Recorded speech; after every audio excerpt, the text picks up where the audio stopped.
Running a business shouldn't feel like surviving a software group project. One app for accounting, another for inventory, another for sales, and somehow, none of them talk to each other. That's where Odoo comes in, an all-in-one business management software that brings every part of your business together, from sales and accounting to inventory and marketing, all in one powerful platform. No messy integrations, no bouncing between tabs, and best of all, no spreadsheets. Stop managing software and start managing your business with one unified system. Try for free today at odoo.com. That's ODOO.com. This is Real Estate This Week with Stephen Gasque. 17 years on air and online, helping you succeed in buying, selling, and investing in property. The best real estate strategies out there, just for you. Welcome to Real Estate This Week. Hi again, I'm Stephen Gasque, and I'm so glad you're here as we tackle a really important question. What's the one thing that can mean you get the house or you don't? And if you do get the place, one thing that can mean you either have the lowest monthly mortgage payments or the highest. The answer, of course, is your credit. It's so important to every buyer, every seller, and every homeowner. So let's talk about how you can take bad credit and make it better. Or if you already have great credit, how to keep it there. Joining us now is Gerri Detweiler, the leading source for credit information in America. Gerri, welcome to Real Estate This Week. Thank you. I am so glad you're here because we need some good advice. Tell us about the connection, Gerri, between your credit and your mortgage. If you have good credit, you will probably get a better interest rate. So regardless of what's happening today or tomorrow or yesterday in the mortgage market, you do want to really focus on the things you can control. And one of those things you can control is your credit history. So you want to focus on trying to build strong credit. I see. And let me ask you this.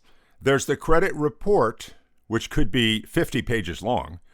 And then there's just the credit score, which is just 3 numbers. What's the difference and why does each matter so much? The credit report is the data, the information about how we pay our bills, and that's what's used to create credit scores. Now, in the U.S., there's 3 major credit bureaus, Equifax, Experian, and TransUnion. And mortgages are a little bit unique in that the lender will almost always pull credit reports and scores from all 3 credit bureaus. A lot of other lenders, it's just 1 credit bureau, but with mortgages, it's all 3. And they'll typically look at the middle of your 3 credit scores. So when I say to people, hey, you need to check your credit reports with all the major bureaus, you need to see where you stand, I really mean it when it comes to a mortgage. You need to understand where your credit stands with each bureau. They don't share information with each other. You know, that is so good to hear because I had a question for you on a personal basis is that my banks always monitor my credit and I can go and see where it is. But one bank has it at one level, another bank has it at a lower level. And why? Typically, there are different credit scores that are used for different purposes. So if you have a credit card with one company and they're checking your credit, for example, with Equifax, they'll probably show you the credit score that they used for that credit check. And it's probably a credit score that's geared toward credit cards. Mortgage credit scores are geared toward getting a mortgage. And so while I don't think you have to know every single credit score that's out there, I do think it's important to look at the underlying information because if your credit report is not accurate or it's not correct, then your credit score won't be correct. And you want you want as correct a credit score as possible when you're going for a large loan like a mortgage. So, Gerri, when you advise us to go in and look at your credit report, what should we be looking for that could improve the numbers? Annualcreditreport.com is the website that's mandated under federal law for you to check your credit report for free. It doesn't require free credit scores, though, so you're just going to see the report itself. And the things I would really focus on there is making sure that all the accounts that are listed are yours. Make sure that the information looks relatively accurate. There's going to be about a month reporting cycle, so it could be your balance from a few weeks ago, not your balance, today.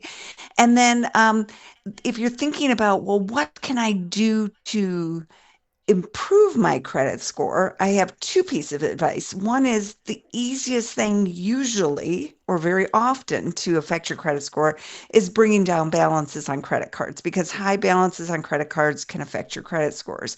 But the second piece of advice I have is work with a mortgage professional. So sometimes what we think might, improve our credit score turns out to be something that would not help our credit score. So make sure you're working with someone who understands how these work so you don't inadvertently do something that could bring down your scores. Excellent. And one thing I'd like to mention, Gerri, is something you've told me many times over the years. And that is if you are trying to reduce the amount of credit you're using on credit cards, fine, reduce the amount, but don't cancel the card. Now, why is that?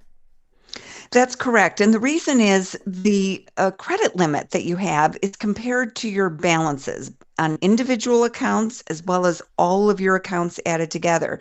So when you close out an account, you reduce the available credit, and that may make you look like you're carrying, larger balances compared to your overall credit limits. So that's something I don't recommend you do if you're in the mortgage process. Again, unless your mortgage professional will tell you to do that, don't do it. And the other thing I don't recommend you do if you're hoping to buy a home soon is getting new credit, because new credit can create an inquiry on your credit file that can bring down your score by a few points at least. And then it also creates a new account, which at least for the first couple of months may be a factor that brings down your credit scores a little bit.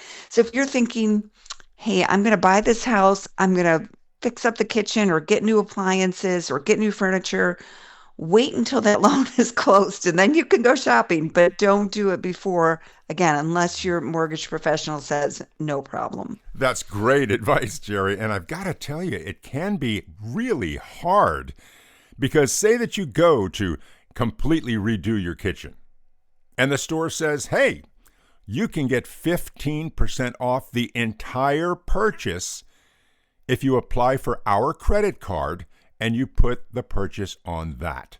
And many people just go for it. Not a great idea, right? Yeah, I mean, it can be a great idea, but again, after the loan is closed, I did the same thing with a house I bought where I bought a new kitchen, but I didn't do it until that house was in my name and that mortgage loan had been funded. And then I went shopping. So I'd recommend you do the same thing. I see. Now, Gerri, let's look at the process of getting a mortgage and how your credit score impacts that. So, if I have a really good credit score, I know I'll get the best rate. But tell me, looking at the actual credit score numbers, what is a great credit score and how far does it go? From 850 down to what, 750? What's the range of a great score? Yeah, most credit scores run in consumer credit scores in the US run on a range of 300 as the lowest score and 850 as a perfect score. And most mortgages, you will be in the higher credit score band or the lowest interest rate if your credit score is usually about 720 to 750, sometimes a little bit higher than that. Once you get into the lower 700s, you're probably still getting a great rate. It may not be the absolute cheapest rate, but it's probably still a very good rate. And then just as you go down, the rates become a little bit higher. Once your credit scores are in the low 600s or high 500s, it's usually called subprime. And that's where you will pay probably quite a bit higher interest rate. But, you can still get into the home, hopefully, with a payment that you can afford. And if that's the case, it may make sense to move forward. And at what point would a lender say, your credit score is just too low? Forget it. No way.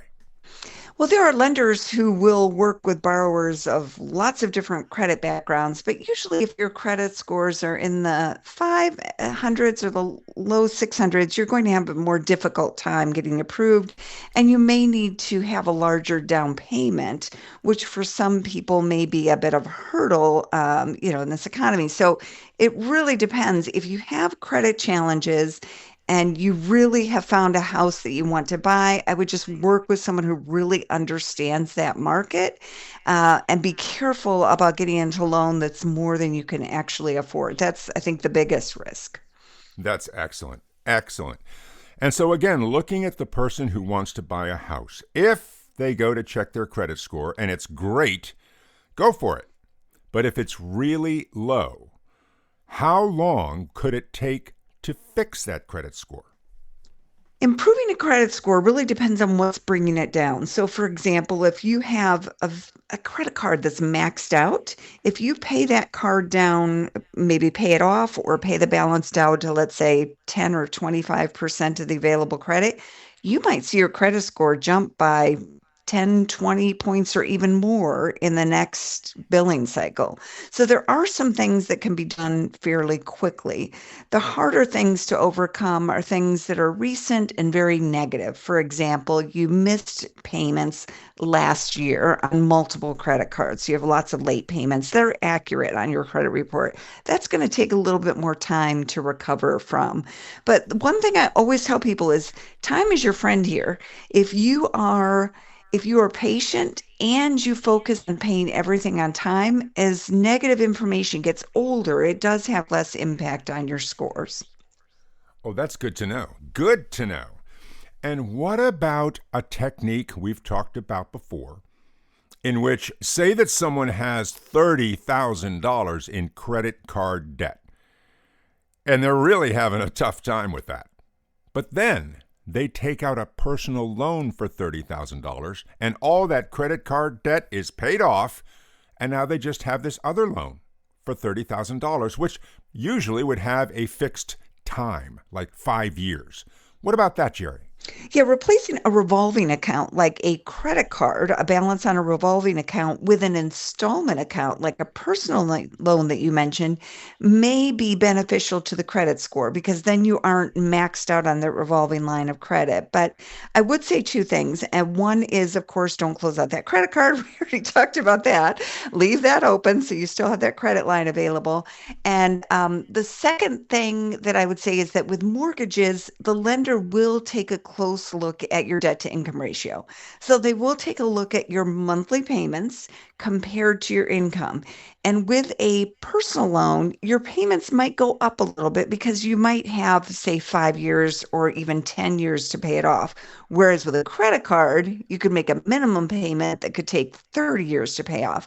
So there is a balance there that you want to make sure you are aware of and that, again, you discuss with, your mortgage pro so you can make sure that you figure out the strategy that makes the most sense for your situation. Excellent. And Gerri, earlier we talked about the range of credit scores. So let me ask you two quick questions about that. Have you ever met anyone who has the absolute top credit score of 850? I have. In fact, I have two friends who recently have texted me with a snapshot of their credit score because they're so excited and proud to have that 850. But I will tell you, I have not. So I have not. I'm good credit, but I'm not perfect. And what do you do to get an 850? I mean, how perfect can you be? Well, you don't have to stress about it because you aren't going to get a lot more out of an 850 than you would, say, an 800 or even a 780 credit score. So don't get too stressed if you're not there. But really, the big thing there is a long history of credit, always paid on time, low balances, a good mix of credit. Those are the factors that really contribute to strong credit scores. I see. And on the other side of the spectrum, Gerri, have you ever met anyone with a 300 credit score, the lowest it can be? I have not met anyone with a 300, though I've seen people who are what's called credit invisible or unscorable, and so they don't have enough credit to create a credit score. And that's a big problem actually in the US. There are several million Americans who don't have a credit score, and that can be just as equally challenging as bad credit. The difference with a thin file, they call it, or credit invisible, is that once you get a few references under your belt and some payment history, you'll probably see some improvement pretty quickly. I see. And another real world scenario that could affect people trying to buy a house. Students. What if someone has just graduated from college and they don't have much credit at all? They've never had a credit card. They've never had a car loan. What will their credit look like, and how can they build it into really solid credit? If you don't have a credit history or don't have much of a credit history, then you probably don't have a credit score because credit scores depend on, information about how you've handled your bills in order to predict how you're likely to pay your bills on time in the future. So you probably be unscorable. But here's a tip that can work for someone in that situation as well as someone who might be on the path to rebuilding their credit. And that is a technique that we've talked about before called piggybacking. And this is where a friend or relative who has an impeccable credit history on one of their credit cards, a long history, they don't carry high balances, they add you as an authorized user. And typically what happens when they do that is that account, the entire history for that account, appears on your credit reports and can contribute to your credit scores. So that's one technique that might be useful if you know someone that really trusts you and that you can trust to add you just as an authorized user to their account. Oh, that's really a great idea. I have never heard of that before. Piggybacking your credit. That's a great idea. And another thing I'd like to run by you is that one time I talked to a young person who had just gotten out of college and they were trying to build credit. And they had a good idea that I'd never really thought of. They said, well, I got a credit card and every month I pay my Netflix with it. What do you think? I think it's a great idea. You don't need to have high balances and you don't have to carry debt to have good credit, but you do need to get a credit card and use it because that activity then shows the credit scoring model, shows the lender that you pay your bills on time. And so that's something that I do recommend. And by only putting a few charges on a credit card, you keep it active, but you don't worry about running up a lot of debt. I see. And Gerri, what about a car loan? Will that hurt or help your credit score? Car loans are a type of installment loan that you pay over time, and so they can be very helpful to building a credit history. Again, though, if you're in the mortgage process, don't go out and buy a new car until you talk to your lender and make sure it's okay because new accounts they do tend to show a little bit of risk until there's an established payment history. So you don't want to do that and then next month try to get a mortgage because it potentially could backfire. I see. And so, Gerri, let me end up with two big questions. First of all, what's the worst thing you can do for your credit? The worst thing you can do for your credit is not to make your payments on time. I mean, payments are the number one factor in a credit score. And I know a lot of people feel financially stressed. So if possible, at least try to make your minimum payments on all your credit cards, even if you can't pay as much as you'd like. And if you can't make your minimum payments, reach out to a nonprofit credit counseling agency and get some help so you can get back on track. Excellent. And now looking at the other side of the story, what is the best thing you can do to get your credit score as high as possible? The best way to get your credit score as high as possible is to use credit, but use it very carefully. So paying on time, not taking on debt that you can't pay back, but keeping an active credit history is essential to a good credit score. And I have to add a caveat there too. If you aren't paying attention to your credit, then none of this matters. So I highly recommend you at least check your credit report on a monthly basis so you know what information is in there. Fraud is an ongoing problem, and if you don't check it, you may not know what's happening. Well, Gerri, I've got to tell you, this has been absolutely pure gold because getting a mortgage in today's environment really depends on taking good care of your credit. and you have really helped us so much. And I want to thank you for joining us on the show. My pleasure. Ours too. Gerri Detweiler, the leading source for credit information in America.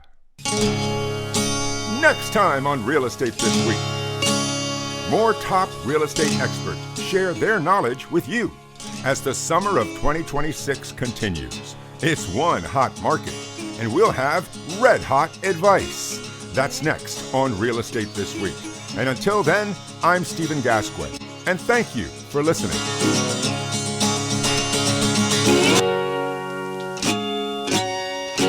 A brand new episode of Real Estate This Week with Stephen Gasque drops every weekend, everywhere. And you're invited to listen, subscribe, and follow us. Just look for Real Estate This Week with Stephen Gasque. The best real estate strategies out there, just for you. You know what's wild? Most people are still overpaying for car insurance just because it's a pain to switch. That's why there's Gerri. Gerri's the only app that compares rates from over 50 insurers in minutes and helps you switch fast with no spam calls or hidden fees. Drivers who save with Gerri could save over $1,300 a year. Before you renew your car insurance policy, do yourself a favor. Download the Gerri app or head to gerri.ai/Libsyn. That's JERRY.ai/LIBSYN.